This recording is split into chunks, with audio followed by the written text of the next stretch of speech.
Là, vous avez donc des coins qui sont tous bien placés, mais pas orientés. Pour les orienter, on va inverser la machine, on va mettre ce qui devra être la face jaune ici. Vous savez que la face jaune est opposée à la face blanche, donc ce qui devrait être la face jaune ici, on la met vers le bas. Et on va opérer des sexy moves en bougeant que la couronne du bas, ou la face du bas.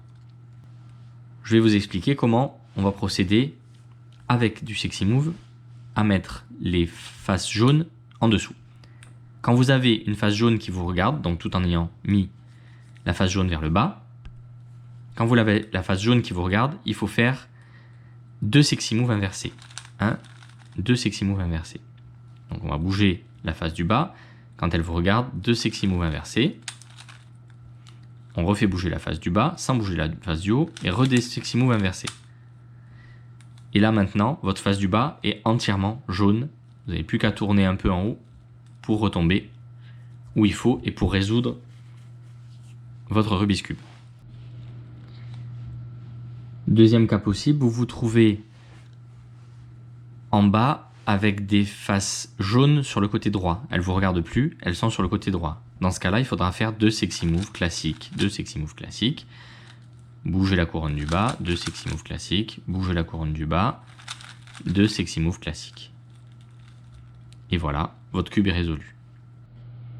Vous avez ce dernier cas possible où quand vous mettez le cube avec la face jaune théorique vers le bas, la face blanche étant toujours en haut, vous avez ce cas-là où vous avez un qui vous regarde, un qui est sur la droite, un qui vous regarde et un qui est sur la droite. Vous appliquez les formules du sexy move. Quand il est à droite, 2 sexy moves classiques, vous tournez. Quand il vous regarde de face, 2 sexy moves inversés, vous tournez. À droite, 2 sexy moves classiques, il vous regarde, 2 sexy moves inversés. Et votre cube est terminé. Vous pouvez avoir également un dernier cas.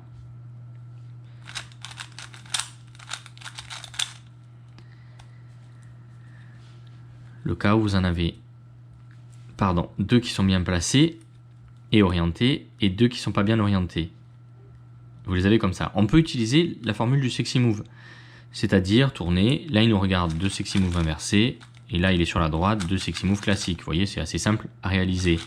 Il y a une autre façon de résoudre ce genre de cas, c'est la formule, alors ce que moi j'appelle la formule des phares. Alors vous voyez, là ça fait comme 2 phares, il faut que les 2 phares soient de la même couleur évidemment.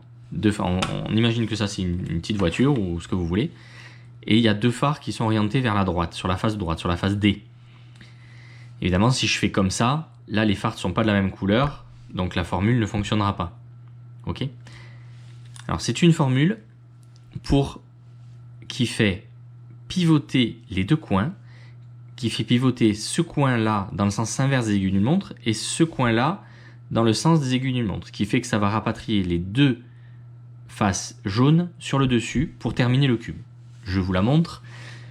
D plus H2, D moins H moins,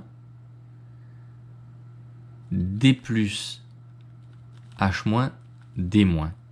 Et ensuite, à gauche, G moins H2, G plus H plus, G moins H plus, G plus. Et de cette façon-là, vous avez passé les 2 faces jaunes sur le haut. Si on la refait, la formule, je vais vous la refaire en accéléré. Si on la refait, on refait pivoter ces 2 angles et les rouges vont se trouver en haut. Voilà, vous voyez, je viens de faire pivoter les 2 coins, pardon. Je viens de faire pivoter les 2 coins et les faces rouges sont trouvées en haut. Maintenant, si je refais la formule, ça va propulser la face bleue et la face verte en haut. Et si je la refais une dernière fois, comme on a fait pivoter 3 fois, hop, les jaunes vont repasser en haut. Voilà, pour la formule des phares. Merci de m'avoir écouté. Si vous avez des questions, si ça vous paraît compliqué ou que j'ai mal expliqué quelque chose, dites-le moi, je ferai une vidéo complémentaire, il y a 0 problème. Merci à vous.